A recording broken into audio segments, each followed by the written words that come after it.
what I want to do on this episode is kind of walk through how to negotiate a lease, how to renegotiate a lease, and the things you want to watch out for. Right. You would think that the landlord would be smart enough to be like, well, I'm not going to put two very close businesses next to each other in the same building, because then they're going to be competing for the same clientele.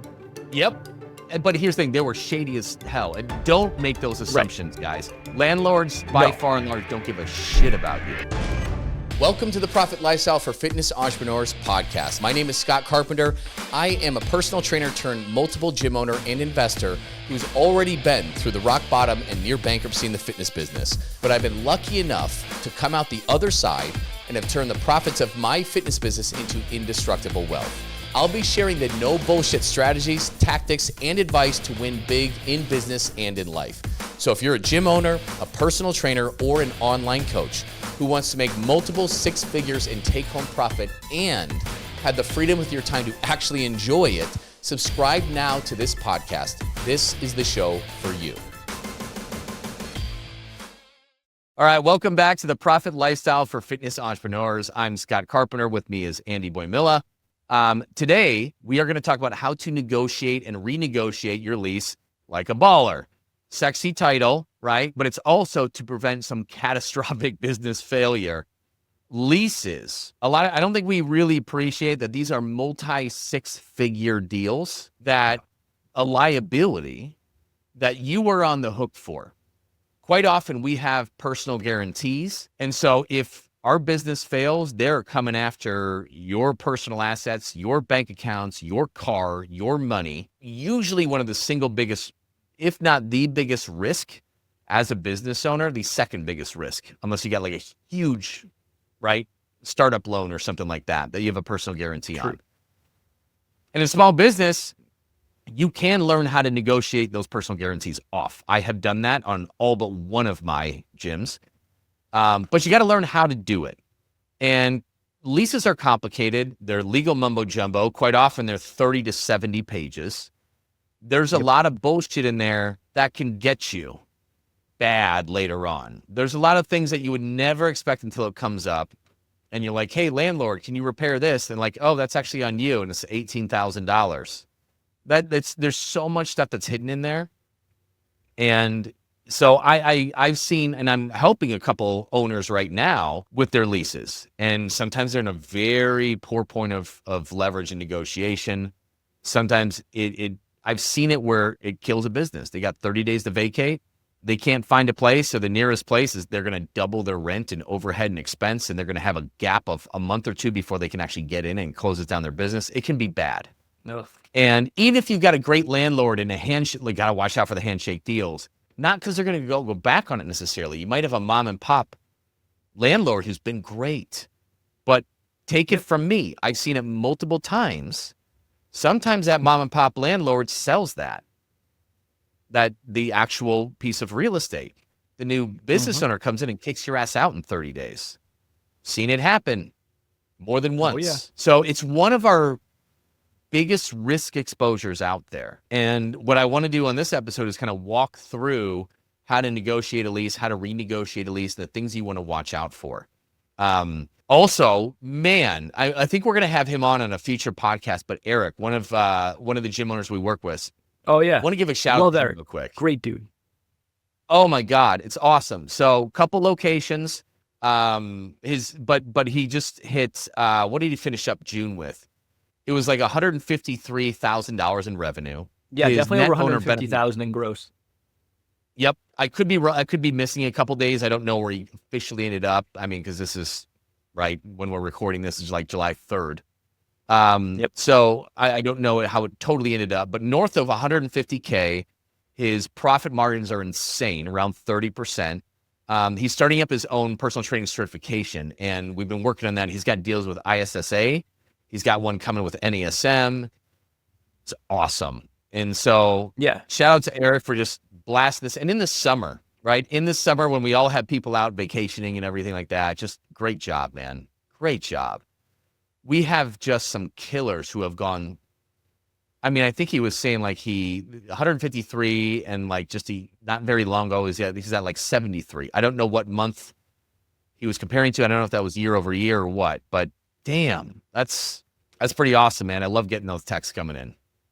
So, I know. I saw that number and I was like, you know, that like mind blown emoji? I was like, that is incredible.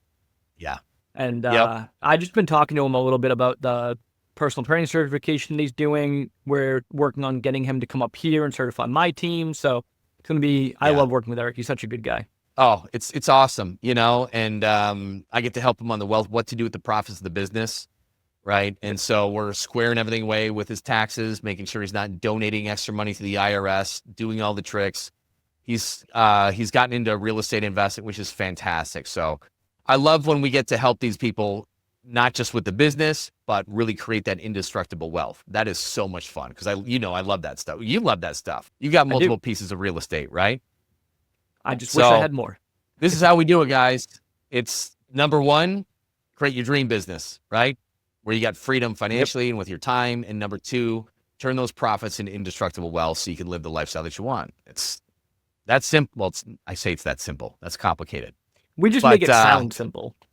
We make it sound simple, step by step, right? We got kind of 6 pillars in each of those: dream business, indestructible wealth, and living a profit lifestyle. So everybody's in different phases. So leases, though, that's important for everybody. When we talk about your dream business, one of the things that you have to work on is your CEO skills and your high-level skills. That's pillar number 6. This is what we're talking about. Leases are your biggest points of one of your biggest points of exposure and risk. And so I have done a lot of these wrong. But again, me having multiple locations and been in business for 13 years, I've negotiated and renegotiated leases and renewals many, many times over. I wish I knew what I know now, I knew then. Because at the worst of it, yeah, I had in a small little corner retail area on 7th Street and Mountain View Road. That was my first location. I actually had it where there was an extra 1,200 square foot next to me. And the landlord put in a direct competitor right next door to us. Because I didn't know about exclusive uses. And you wouldn't think in a small little corner thing, it's not that much, not that big of a place, right? That you would put a direct competitor sharing a freaking wall where we can hear their subwoofer and music through our wall, where they are outside doing walking lunges in front of our glass storefront. It's like, that is just one of those things like, what the fuck? Like, what is that landlord thinking? Because both of us ain't going to be there very far from now. Right. You would think that the landlord would be smart enough to be like, well, I'm not going to put 2 like very close businesses next to each other in the same building because then they're going to be competing for the same clientele. Yep. But here's the thing, they were shady as hell. And don't make those assumptions, guys. Landlords, by far and large, don't give a shit about you. So that happened. That got awkward, man. And then what happened is they lost both of us because he was out of business in 2 years, okay, within 2 years. And not only did that happen, which obviously leaves a poor taste in my mouth, but then they just lie about this, they don't do this, and blah, blah, blah. And I said, screw you guys. I bought the building across the street and moved across the street. So at the end of the day, that bullshit lost them both tenants, you know, and I gave it with 2 middle fingers up, you know, fuck you. I'm out. I own my own building. Have a good life, right? There's a lot of the ways these can go wrong. So we'll give you some of the high level details that you need to know. Obviously, they're pretty nuanced, but none of us likes to hire an expensive attorney, right? You need to in this case, because these things, like I said, can be 30, 70 plus pages and your eyes will gloss over. You're not going to know all the legalese, but you'll likely miss a thing or two that actually could be horrible for you too. So definitely hire an attorney. If you need a recommendation, reach out. I work with a couple different ones that I trust that will charge a fair amount, that know what they're doing, all that kind of stuff. So I can definitely point you in the right direction if you need somebody. But really what happens is that, yeah, you're looking there. You're either using a broker or real estate agent for commercial real estate who you cannot rely on to do everything for you and tell you all the stuff. Like they're not going to have your best interest at heart sometimes, or they're just not going to do as much due diligence, right? They're great to work with. They don't really cost you anything. Sometimes you could negotiate a sweeter deal if it's on yourself though, but the bottom line is you can't abdicate your responsibility to your agent to know all these things and negotiate all these things on your behalf. You need to know it. But in general, you also need to understand that your agent isn't necessarily aware of the absolute unique specifics that you need for your business either. correct. And so when it comes to that, that's still something that you need to be able to be aware of when we're shopping for spaces. Like, here's the deal. Uniqueness playing out.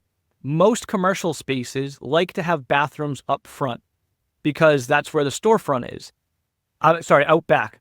Most commercial spaces like to have bathrooms out back, which is where the staff and everything of a normal commercial space would use the bathroom, and it's not open to the public. However, us in fitness facilities, having the bathroom in the front is actually probably more beneficial for us so that people aren't walking through the training area to go to the bathroom. That is such a unique, little thing.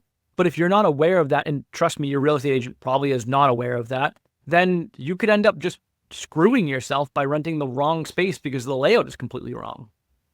Yeah, they don't know the nuances. They don't know what you need to write in there for exclusive uses, or maybe they didn't check into exclusive uses for the other tenants in this area, and now they're like, oh yeah, you can't have supplements there. And maybe you wanted to partner with a physical therapist. Oh, you can't do that, right? So there's all these different things that you need to know that they're not going to necessarily know. But typically, yeah, you searching for a place. You're using an agent. You cannot rely on them to find the place, though. You can go to loopnet.com, which is kind of like the Zillow for commercial real estate. And you can look for places for sale and for rent.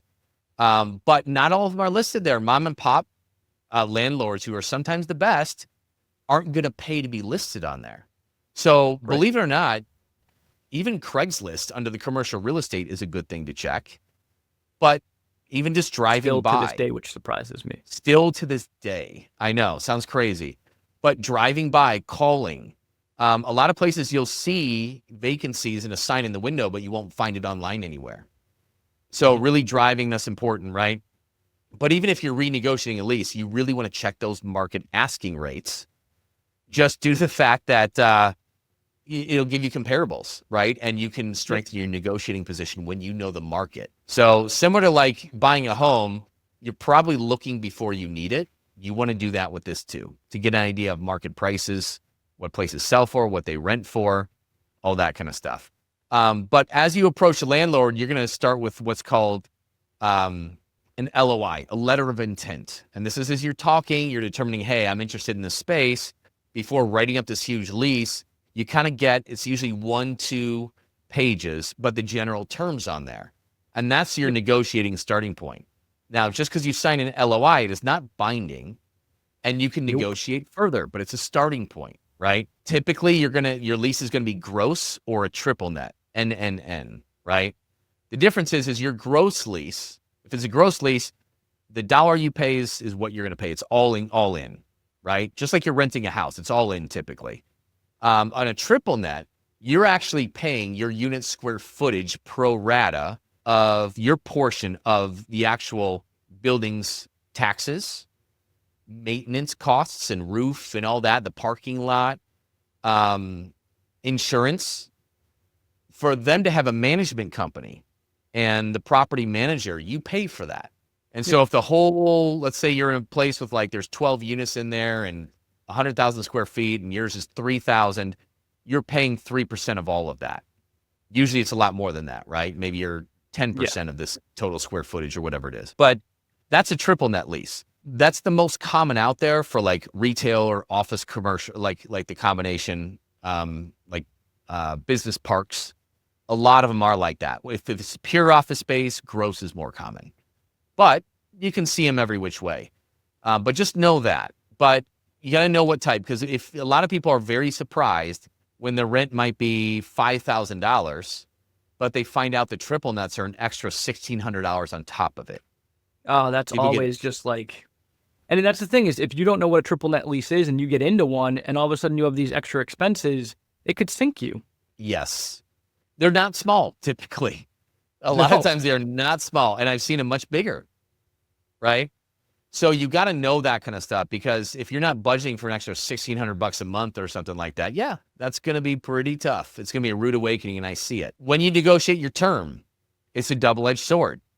The longer term, if you do a 5 or 10 year and you have a personal guarantee on it, meaning you're liable, if you shut down year 2, you're liable for the payments for the rest of it. If you shut down, you're liable for it. So like the longer term you get, the better deal you're going to get, but the more risk exposure you have if you have a personal guarantee. And that is one of the biggest things in a lease is that frickin' personal guarantee. You do not want that. Nope. Now, and sometimes it's going to be completely unavoidable. Landlords have a hard policy. A lot of these landlords are big REITs, real estate investment trusts, and they own hundreds of millions, if not billions of dollars of real estate. They don't give a shit. It's take it or leave it. And the bigger the landlord, the more likely they will let, and they want market rates for the price per square foot all the time, market rate. They will let a place sit vacant for 5 years before they let somebody not have a personal guarantee or before they take $3 a square foot less than market rate. It's insane. Because when you're that, it's insane. Because if it's your business and there's somebody willing to pay you $20 a square foot, it's been vacant for 2 years, and somebody's like, I'll give you 18. You'd be like, cool. If you do a 5-year lease, I'll do it. Great. All day long. Because a $0 for 5 years would suck, right? Right. And, even $3 less per square foot for 5 years is more than $0 being paid. A massive amount. There's literally a space like that in my town. It is a commercial space. I was actually in negotiations with the landlord. We decided to walk because it just didn't work out. And the space is still sitting vacant.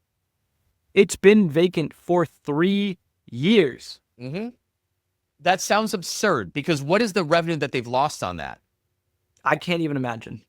Let's say if you were paying $5,000, you know what I mean? Let's just say that, that's $150,000, more than that. Sorry. Right. That's $60,000 a year. That's $180,000 that they would have just whatever, right? Could be $3 a square foot differentiation.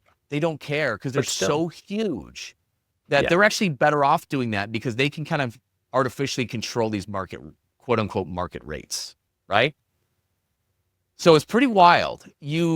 But you have more negotiating power in different circumstances too. So there's a lot involved in this. There's a lot. Sometimes you have more leverage, sometimes you don't. It depends on the situation. Who owns it is a big one. By far and large, if it's a large company or a REIT, you're going to have less negotiating power. But pretty much usually they zero. They will almost always want to get a personal guarantee.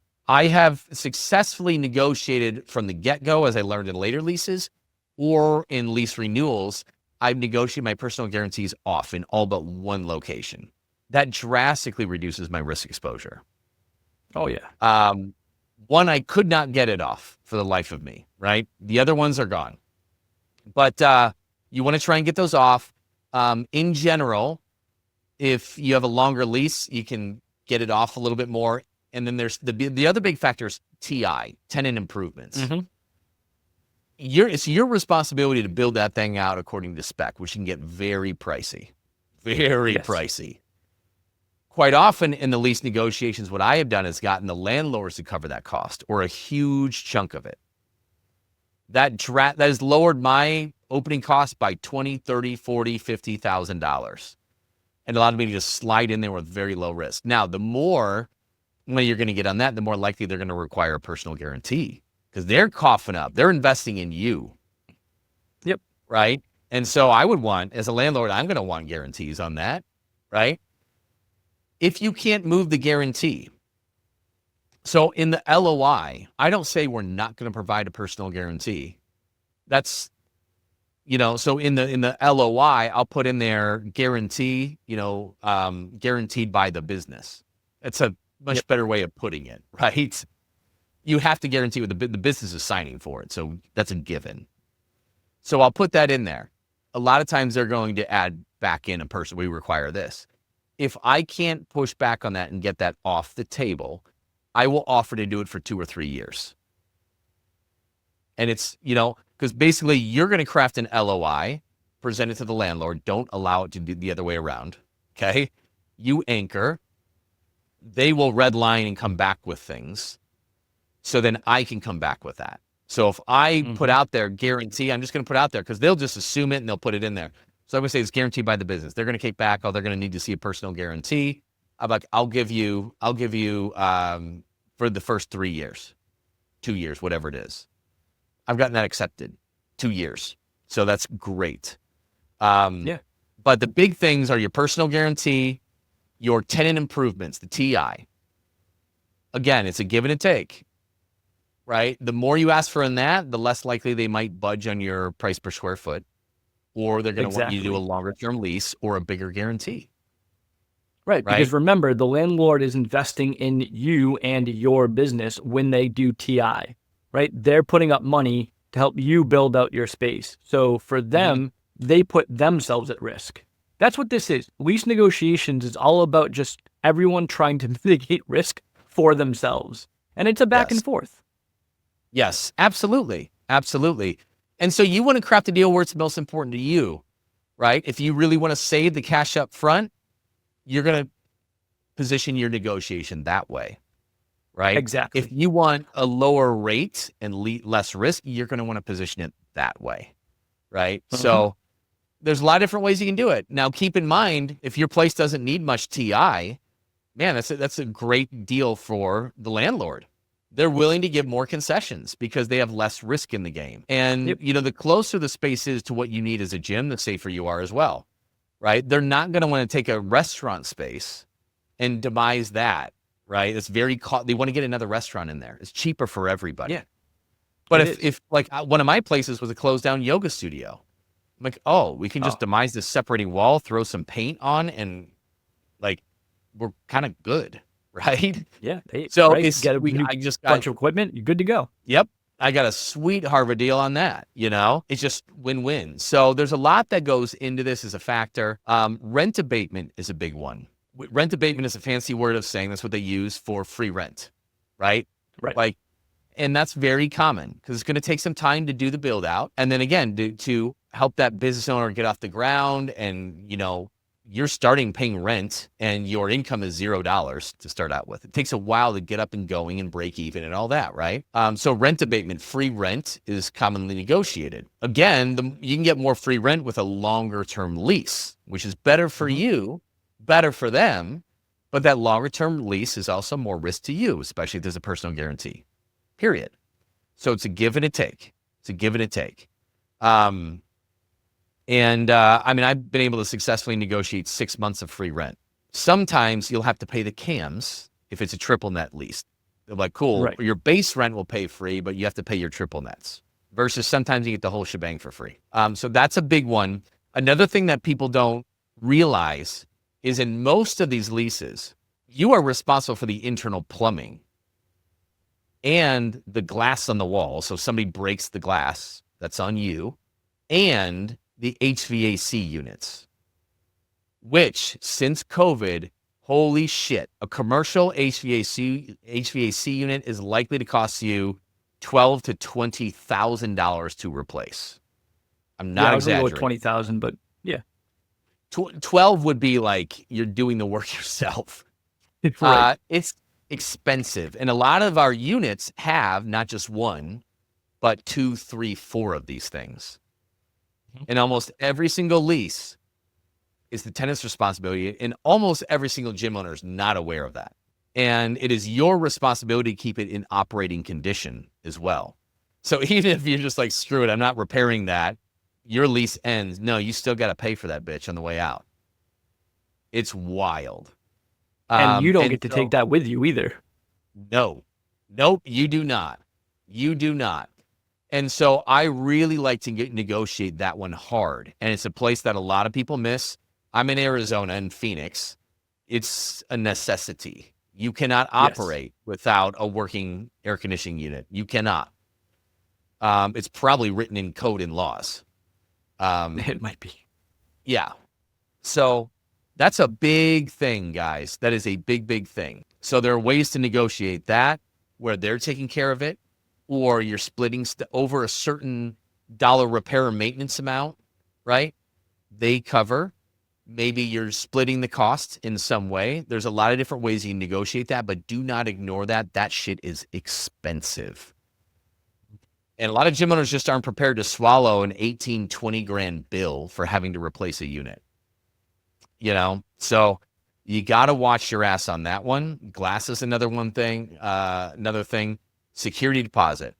I like to apply it to the last month's rent. So here's the thing. I like to, in an LOI, I'm going to put all these things in there because that's where we start, right? They can redline. I'll give them stuff to say no to. It's part of the negotiating process. Like, I want to get the big wins on what I want. So I'm fine to just write it up how I want it. And, they have to look at it and be like, well, probably got to give them this because we're going to want this, right? And so you need to start off the right way and know these things and put these in an LOI. Nobody does this. I didn't do this for my first several leases because I didn't know any better. The last lease I did was the biggest sweetheart freaking deal I've ever seen in my life. I'm like, I can't believe they're agreeing to all this. But it's the culmination of over a decade and, like, I don't know at this point how many, 18, 20 plus leases and renewals and you name it that I've seen negotiated went through.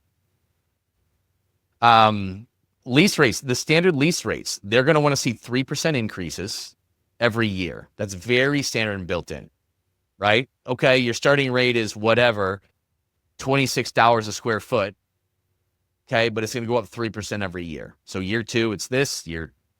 So that's pretty standard. I'm a landlord in different ways. I want that shit in there, right? Yeah. It keeps up with inflation. Period. Well, right? It used to keep up with inflation. Used to, yeah. And so it's not unreasonable for them to have that in there, but I don't want that in there. In some cases, this ties into the options too. This is the big one. I say they're all big because they're all really big ass things. Your option to renew. This is where I have seen multiple times this year. I have seen multiple gym owners where the landlord's like, yeah, not renewing the space. At the end of the lease, you're going to have to get out. And they got like 60 days to find a new place, which in certain markets can be very hard. And your business is massively at risk of shutting down. And in 2 of those cases, very recently, they had very few places to choose from. And they were paying so much more in their rent because it was a bigger space than they needed or the rates were much higher. They had limited time. They didn't have much negotiating position, and damn, their hard costs just went up $3-4 grand a month. That sucks. Mm-hmm. So your option to renew, I like to lock in big, lengthy options to renew to protect myself. It's an option. They're going to want to write it in there and the option to like, oh, you need to tell us 12 months in advance to be able to exercise this option too. So maybe you have a 3 or 5 year lease with another 5-year option to renew. Yep. Okay. But this is in the fine print where they gotcha, sometimes, oh, well, you'll need to exercise that option like 12 months in advance or else it's null and void. Yeah. We don't always know what we need to know there. And maybe you have plans to want to buy a space. You need to keep your options open, right? I bought commercial real estate for my gym. It was lucrative. So you don't know what the future is going to hold 3, 4, 5, 10 years from now. So that option is going to be very important, but I want you to do it where you have like 90 days from the date of your lease expiring to do that, right? And so what I've done going back to the 3% annual increases, I've also negotiated where there's no 3% annual, but in the renewal, it will account for that. So I escape like 4 years of compounding 3% increases. That's a lot of freaking money I just saved right there. Maybe I wouldn't do the math on it right now for locations, but maybe $100 grand, just from one little thing, and then great. I just avoided this 20 grand HVAC unit and this, and this, and this. This stuff stacks. This is 6-figure negotiation, your multiple 6-figure negotiation. That's why these things are so important. Unfortunately, I've only got like 3 minutes left before a call. So like I can't get it again. This is part of a lengthier training, of course. But so options are important. Let me go to that. First right of refusal to buy, right? If they sell is a really great thing to have. You might be in a position where you can buy, even if it's part of a larger complex. Shoot, Teresa just bought a multi-million-dollar complex in Rockford, Illinois. Pretty amazing as a gym owner to do that. Huge. Noise issues with neighbors can be a big thing with gyms too. Exclusive use. So you don't run into the situation where you have a competitor sharing a wall. Your exclusive use can be very important leverage to avoid competitors coming in on your turf. And even just your facility use. If you say, hey, it's for fitness and related services, you could be barred and banned from supplements, nutrition coaching, physical therapy or rehab, recovery, like cold plunges or infrared or things like that. If you don't write those things in there, they could sign a lease where somebody else has an exclusive use on it, and you cannot do that. And they can legally tell you, no, you can't do that. That's happened. That's happened. So you got to really put that stuff in there. Selling supplements. I had somebody try that, right? There's a one stop that opened up, and they're like, yeah, they came in there. The first thing they came in there, oh, you can't sell these supplements in here. Like, well, this is a great partnership, business to business joint venture we're going to have together, right? But this shit happens in real life, guys. This isn't theory here, okay? So, main thing is like, you can always renegotiate. So it starts with the LOI, then you'll negotiate from there, and then you'll actually sign the lease, which you want an attorney to look at and all that kind of stuff, right? But man, a lease can make or break your ass, not just in your business, but in your personal life, your finances, for you and your family. I've seen it make or break people. Nobody's really talking about this stuff, but damn, I've been through a lot. I've learned from all the mistakes, learned from all the things I didn't know. And this is why I talk about this more and more, because man, it comes up often. Every month or two, somebody's like, hey, what can I do here? Well, let's open this shit up and get to work. So that being said, did I leave any big things out, Andy? No, we covered as much as we could in the time. We didn't want this episode to be super long. And I think the most important thing that everyone needs to remember is that in the end, when we're talking about leases, everything is negotiable. Everything is negotiable before you sign the lease. And depending upon your landlord, things may even be negotiable after you sign your lease. And so at the end of the day, it's always you always want to try to create a win-win situation between you and the landlord, because that's the ideal scenario. It creates a good business relationship between you and them. At the end of the day, they want you to succeed so they don't have to replace you. You want to succeed. And that's really where you should be coming from when it comes to these lease negotiations. Yeah. You can also have good relationships with your landlord, even if they're tough negotiators or they're mom and pop people. And I made it through COVID just fine. My business model is a little bit more resilient but I got a lot of favors and this and that, right? And I have some great relationships. And like Andy said, these things can be negotiable after the lease, because they don't want to replace you. It's a pain in the ass, and it costs them money no matter what, and time and attention. And so you want to negotiate with an air of cooperation and win-win and create great relationships with your landlords. It's not always possible. Some are just dicks. No. Period. But I've got some great relationships with them, and they've done me a lot of favors, which is great. They've done it where they didn't have to cover half that HVAC replacement, but the way I asked and how I presented my case, they're like, hey, we're happy to do it. And that's what it's about, right? It's can you create a better relationship, and how do you approach that conversation to get what you want, where they also get something great? So I've been able to renegotiate, renew a lease early in exchange for extra money to make improvements or to replace certain things. And renegotiation, renewals is another whole art in itself. So anyways, hopefully this was helpful and opened your eyes to how important this can be. Helping you out in these places is a lot of what Andy and I do, right? With your dream business. And it's a huge component that often gets overlooked and dismissed. So if we can be of any help, reach out. You can do Andrew at The Profit Lifestyle. You can do Scott at The Profit Lifestyle. If you got a couple questions on your lease, send them over. We'd be happy to look over it. Yeah. Yep. Answer them for you and give you some advice. So That being said, I got to get on my call. Shout out to David, who just had a killer launch, right? Brought in a good 10 grand pretty quickly in new business, which is amazing. Going to hop on with him to recap on where he's going next, what he's focusing on. So thanks a lot for listening in. We'll see you next week on the podcast. Like, subscribe, do all that stuff. See you soon, guys. Listen, if you're stuck and could use some advice in your business, whether you're just starting out, a veteran in the business, or expanding online or into multiple locations, you can hop on a free call with us to pick our brains at ptlegends.com/one-on-one call. You can see that in the show notes. That is with numbers. Chances are we'll be able to help you get some clarity on what you need to do specifically in your business to get to the next level. It's not a sales call. We'll connect you with the right resources to help you solve your problems. But if you want to learn more about working with us, that's cool too. We can share that information should you want it. So book your call now to get out of the rat race before your week consumes you, which is easy to do at ptlegends.com/one-on-one call. That's with the number 1 on the number 1 call. You can find this in the show notes. See you soon.